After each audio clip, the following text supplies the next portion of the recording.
Welcome to DIA Today, Democracy in America Today. I'm Matt Parks alongside Dave Corbin. Glad to have you with us as we explore the ideas behind today's headlines. My left eye sees pollution. Those dirty fuels are burning.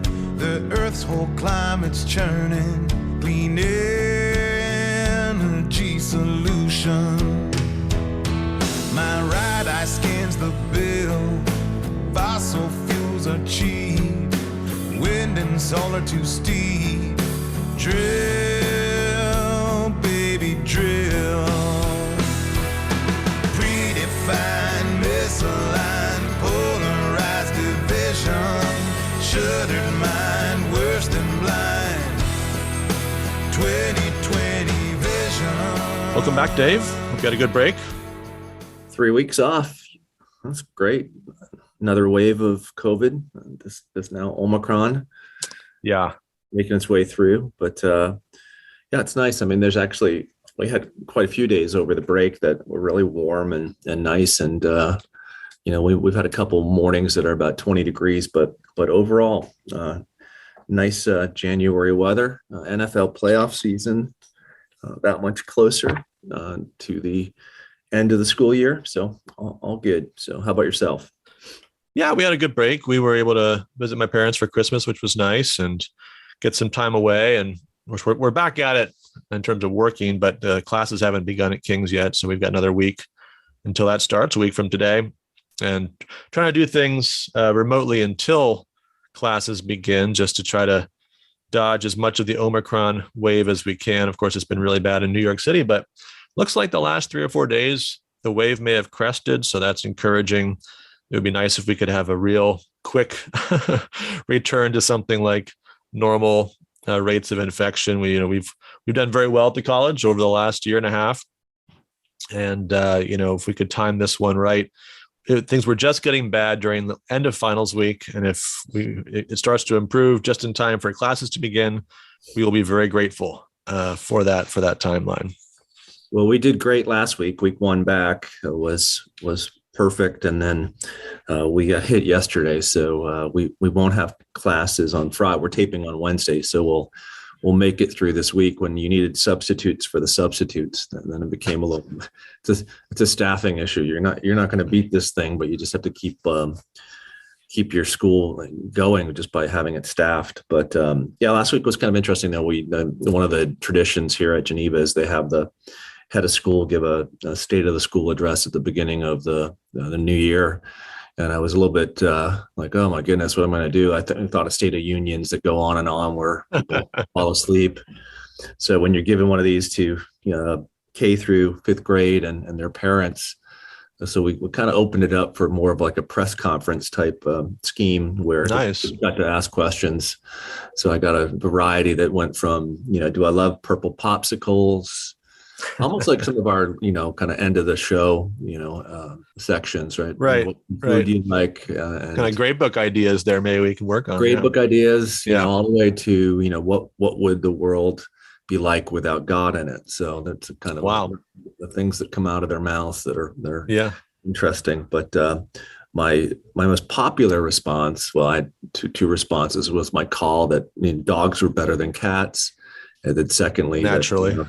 Yeah, of course. Yeah, that's a no-brainer. But that I played the demagogue where I offered that every class can have a pet for a day at some point in the future here. That brought in cheers. I think I won the election just in the pet for the day. So good stuff. Good to have everyone back, and it's been good that for the most part here, I think everyone the symptoms have been mild. I think I probably did have COVID over the break. Katie and Jack and Catherine tested positive.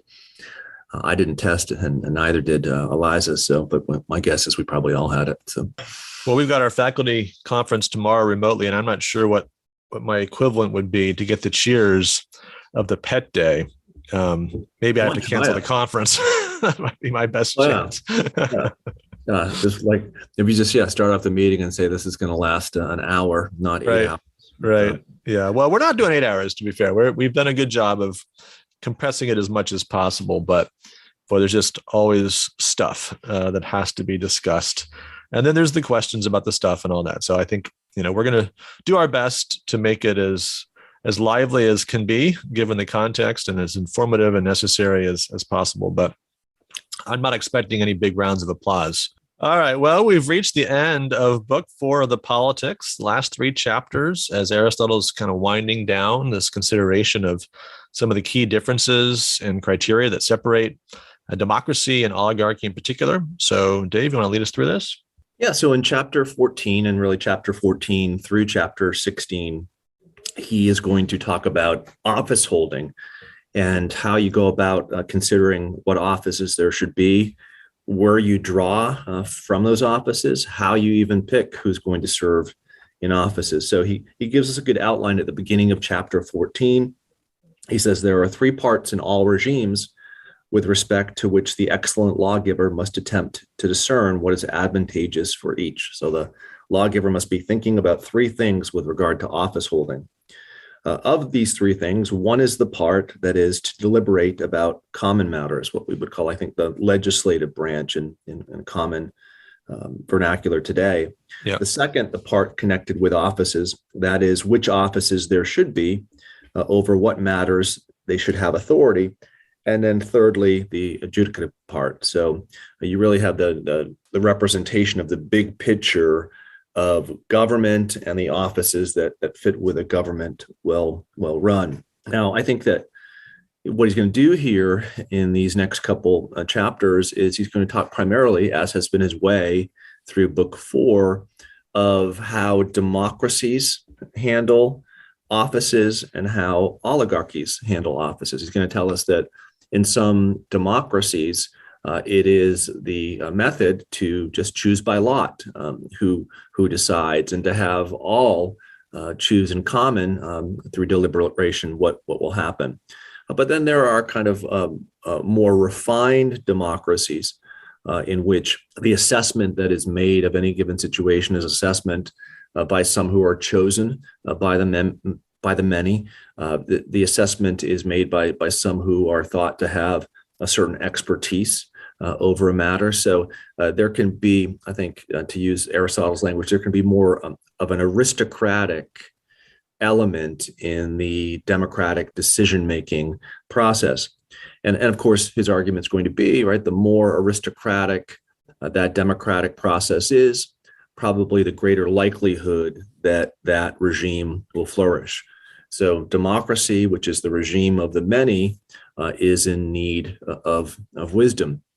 So when you think through this and you think through its application to a modern American political sense, there are some great parallels here in terms of how we've established ourselves as a country. Can you take us through some of those parallels, Matt? Yeah, sure. I think so. There's really 3 questions that we're dealing with that Aristotle uses as kind of schematically to work through these topics. The first question is, who gets to participate in the selection process for office holders? So in our language, who is eligible to vote? Second question, who can hold office? So who's eligible to run for office? Who's eligible to be elected or appointed? And then thirdly, is that process by which somebody takes office, is it based upon lot? In other words, is it random? So we kind of pull names out of the hat, or is it based on election? And, we don't think about this in this way probably, but election is an aristocratic kind of element, right? Because it allows for the voters to choose those that are excellent rather than just those that are average, which is what you would expect in the long run if you chose by lot. Of course, you would get some above average, some below average, some average, right? But you would get a kind of a random assortment that would be representative in a certain sense of the people, but maybe not in the way we'd want it to be, right? We all imagine that we want our leaders to be better than average in intelligence and wisdom and character. And so election is the method that we use in order to achieve that. And we've talked about some of these things before. And so if you look at the most democratic version of a regime that Aristotle is conceiving of, you would have everybody participating in choice. So everybody would be eligible to hold office, and offices would be chosen by lot. So in that sense, there would be limited role for elections, actually, because you would have lot as the principal choice by which someone is placed in a position of authority. So that's the most democratic version you can have. Everyone's participating and everyone is equally likely to hold office. The other extreme, of course, the oligarchic extreme, is only some are eligible to vote, only some are eligible to hold office, and you're put in office based upon election. So all three of those are kind of the oligarchic or aristocratic element of that. And so what do we have in the United States? Well, at least in 2022, we have a system where all are eligible to vote, all are eligible to hold office, and we have this aristocratic element of the election, right? So we have not quite a purely democratic system in Aristotelian terms, but we tend more in that direction. And so that's kind of the general framework. And you can take this all the way back to the Federalist 57. This is laid out very carefully by Madison in responding to charges that our system is aristocratic, that it elevates the few. Because we have very broad, relative to that day, right? Very broad eligibility, both to vote and to hold office. And we, of course, use elections to choose people, but it was not really about the few, even at that point. And even though, of course, relative to today, we would say, well, it was few. But in our own day, as a fuller expression of that principle, we have this democratic system with this element, aristocratic element, that's meant to elevate better than average individuals to office. Now, I think what's interesting, Dave, as we look at the headlines today, there's a lot of concern about American democracy. There's a lot of question about its survival. And as I look at the scene, in my view, the greatest threat to democracy is the conviction of some Trump loyalists on the one hand and some progressives on the other, that the other group poses a unique existential threat to democracy. And the reason, in my mind, that's the most dangerous element, leaving aside the laws that are being proposed on both sides, is that it's convinced each of these groups they have to do and may do whatever it takes to save democracy. Break all the rules, do whatever it takes, ends justify the means, because democracy is at stake. And actually, that's the greatest threat to democracy, right? To any kind of reasonable rule of law is the belief that the necessity demands that you do whatever it takes to save the regime. And if that's not actually the situation that you're in, then all kinds of horrible things will happen. And the precedent set by that will only further degrade our Republican system and the rule of law. Which makes it interesting, right, that this language that Madison uses in Federalist 10 is so applicable for today. The great threat to any democratic republic is faction, and an aid to fight against that or guard against that faction is the refinement and enlargement of public opinion. So exactly what Aristotle is arguing for here, that the democratic process is in need of refinement. It's in need of enlargement. It's in need of perspective. So what the excellent lawmaker would do is try to find avenues to enlarge and refine that opinion. The presumption on the oligarchic side is that someone's wealth grants them wisdom over matters. You have more stake, and then you have more at stake. You're going to do a better job deliberating over what is there. But even there, Aristotle will say that all will deliberate better when they do so in common. The people with the notables, and these with the multitude. And then suggests that in oligarchies, it is advantageous either to elect additionally certain persons from the multitude to serve as officials, or to establish an official board of the sort that exists in some regimes, made up of those they call preliminary councillors or law guardians. So it's advantageous, Aristotle writes, to have people voting on measures. So you have, I think, at the founding, that recognition, right, that for those who were propertied, they ought to be as inclusive as they can in turning to the people and in asking, for their opinions and in attempting to enlarge and refine those opinions. A balance here that is struck between these two regime types. But I think it's interesting when you say that the danger today is the existential threat of the other that the other poses. I think what is being suggested there, whether it's by those on the far left or those on the Trump right, is that somehow the other's opinions can't be enlarged and refined. That there's no way that there can be an education toward a common good. That the assumption is that the other is simply the enemy. Like, as you said, the other is something that we need to remove from the political equation.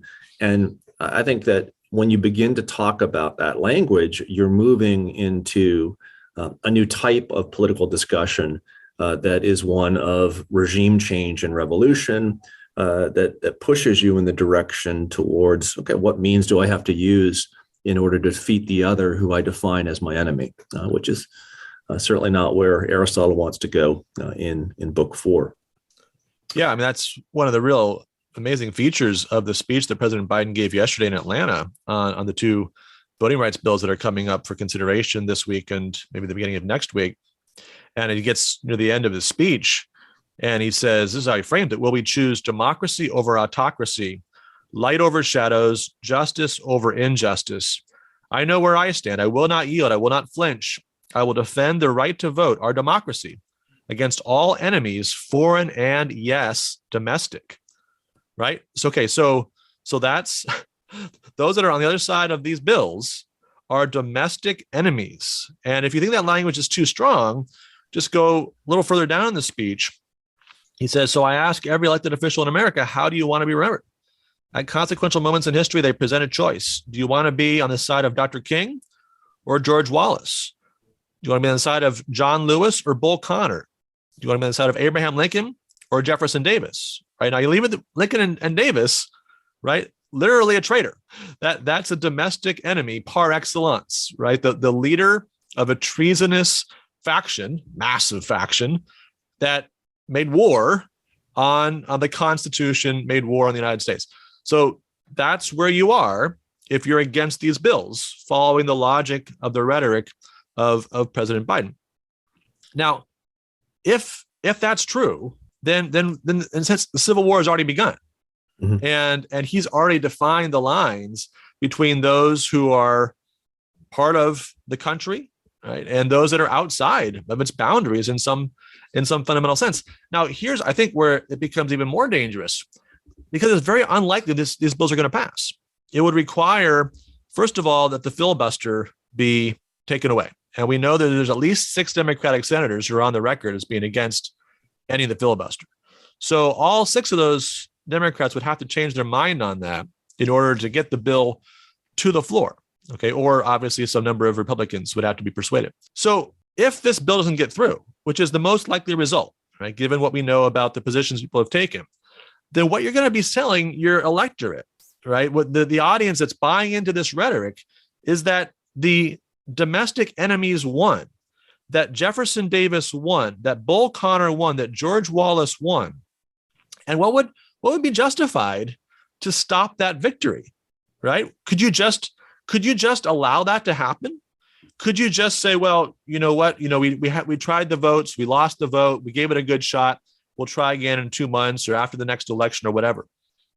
Surely some people will read a speech like this, take seriously the stakes as he's describing them, and say, well, we can't just stop with this. It's not enough to just lose that vote.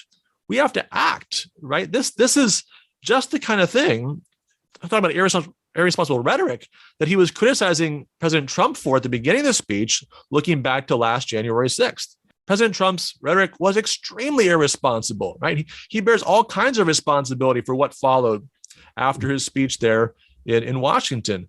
But if President Biden is trying to distinguish his approach to democratic politics from President Trump's, this is not the way to do it. Mm-hmm. Yeah, agreed. Yeah, and I think it's a great irony that this whole conversation is really a similar conversation to what is taking place at the end of Book 4 is, well, how do you choose the means by which you vote or deliberate upon a matter? And I don't think that any of the bills that I've seen in these Republican states that President Biden references are asking for anything extraordinary in terms of election law, whether it's voter identification, or having kind of regular periods where you can vote, et cetera. So they seem to be very much kind of within the realm of a discussion or debate that ought to take place as to how we vote and how we elect people to office. So really kind of disturbing turn. Well, I think that let's pivot now to chapter 15, where he talks about a distinction among offices. There are going to be a variety of different offices that are present within any kind of government structure. But then the question becomes, okay, well, how are those offices decided, and what power or authority are held by the office holders within kind of each office that's selected? And here, I think that there's another interesting parallel to a very important issue that's taking place. You and I, as leaders of educational institutions with more than 100 employees, are waiting, like many other business owners, to how the court rules on the OSHA ETS stay. And I think that one of the things that comes up here is the question of, we have within the executive branch of government, we have the Department of Labor. We also have OSHA that was brought into being by the Job Safety Law of 1970, so the establishment of an agency. And what authority should be held by that agency, and where does their authority come from? And the big question before the court, I may not be able to get to this question now, that may be part of a longer debate, is just what authority did the U.S. Congress give OSHA in its establishment? Because we're talking about, in its attempt in November to pass this new ETS, something that's going to affect almost 100 million employees across the nation. And I think it'd be a wonderful thing if we took a step back here and asked, okay, just how do we want to be ruled? How do we want to be governed? Do we want to live in a country where, yes, every 4 years you elect a president, and that president is the executive over the administrative state, and that those people who serve in that administrative state are granted the authority that is given in that presidential victory? So that we have one president come in and he wants this agency to do X, Y, and Z, that agency ought to be able to do that because 50 years ago, 100 years ago, the agency was established by Congress. Or ought there to be a check or a safeguard upon the authority of agencies within the administrative state? So it's really interesting here. Once again, okay, we're talking about office holding. We didn't elect people to serve as leaders of OSHA, right? But here we have this agency that's taken on this great amount of political power. What do we do in a situation like this? I think taking a step back and having a perspective as to how the executive branch of government deals with the legislative branch. We know here that the court is going to rule. So here you're going to have the judicial branch step in. But taking a step back and asking the bigger questions about how we are ruled, I think would be helpful in the situation. But I don't think, once again, that that's going to take place here, going back to what you said, because of a lot of the rhetoric around this debate. It's not a question of, do you think that agencies should have more power or less power? Because there were many Democrats arguing during the younger Bush terms that the power that was granted to his agents in dealing with the war in Afghanistan, the war on terror, was too great. But now those very same Democrats would argue with regard to OSHA's authority that it ought to have the ability to do what it thinks would safeguard the American people. So no easy way around this debate as well, right, Matt? Yeah, and I think the common thread here with that earlier debate over the war of terror or the discussion we were just having over democracy is these appeals to necessity, right? So, well, of course, normally we would want things to operate in a very appropriate way. We want the Congress to pass laws and the executive to just enforce those. We don't want agencies to step in and essentially make laws and make decisions that have massive social consequences. But we've got to right now.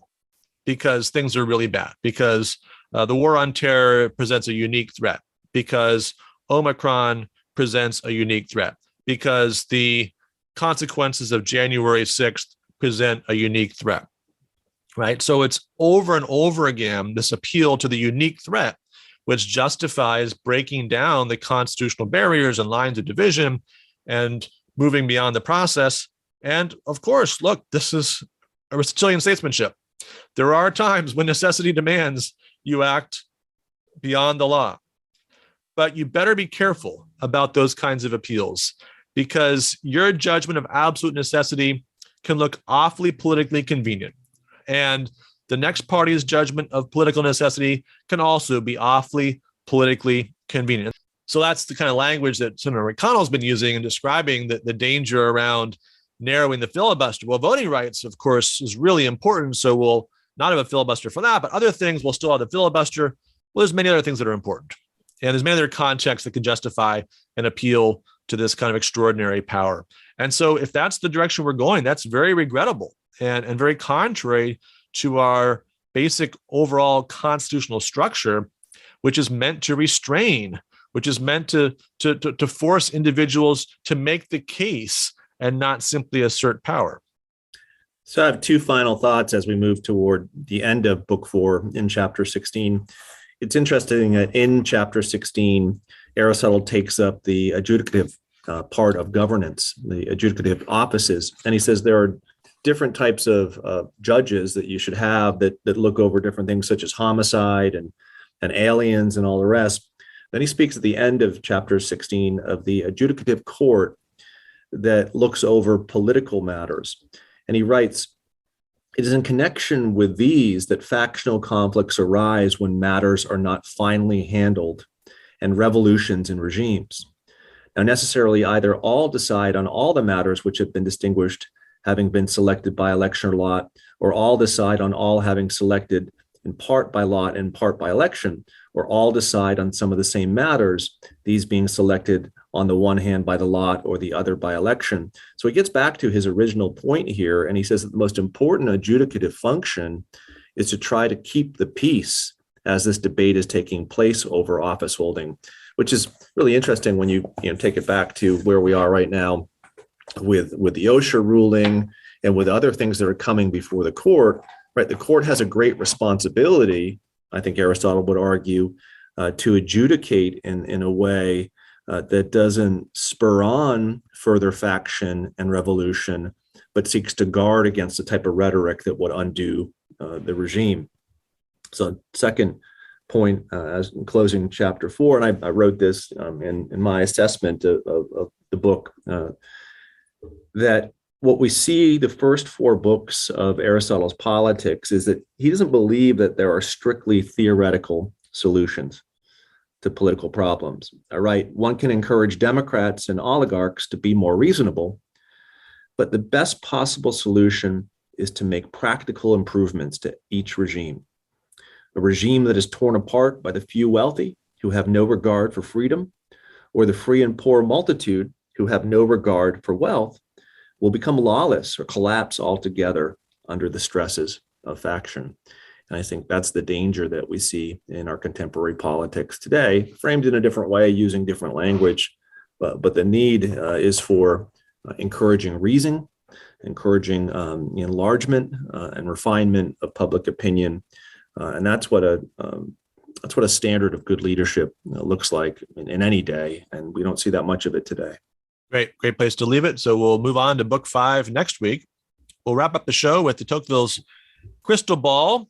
And of course, we've just reached the end of the NFL regular season and are looking ahead to the big wild card weekend. So a little bit of accountability here. Look at our picks. We picked every single team's record. I'm not going to go through all those in detail here, but just to highlight some of the best and the worst of how we did. So among the playoff teams, my best pick was I got the Patriots record right on, and also their position in the playoffs as a 6th seed. So that was good. Also got the Titans and the Rams records correct. And overall, 4 of the 7 playoff teams in the AFC, 3 of the 7 in the NFC. My worst pick, I had the Ravens at 12-5. They finished, of course, at 8-9, and Seattle at 11-6. They finished at 7-10. So four wins off in both those cases. So, okay. Glad the Patriots made the playoffs. Happy about that pick. We'll see how they do in the playoffs. We'll talk about that in just a minute. Let's see, Dave, you did a little better than I did overall. You got 5 of the 7 teams in the AFC and 4 of the 7 in the NFC. You got the Cardinals record and playoff position correct, Patriots position correct, and the Titans and the Rams records correct as well. Your worst pick was the Vikings. Vikings you had at 12-5. They ended up 8-9. And then similarly, you had the Steelers at 13-4. Of course, they finished with the tie at 9-7-1. So, overall, I think I'd give the win to you. But I'd say we did okay. And we'll see how we do with our playoff picks moving forward.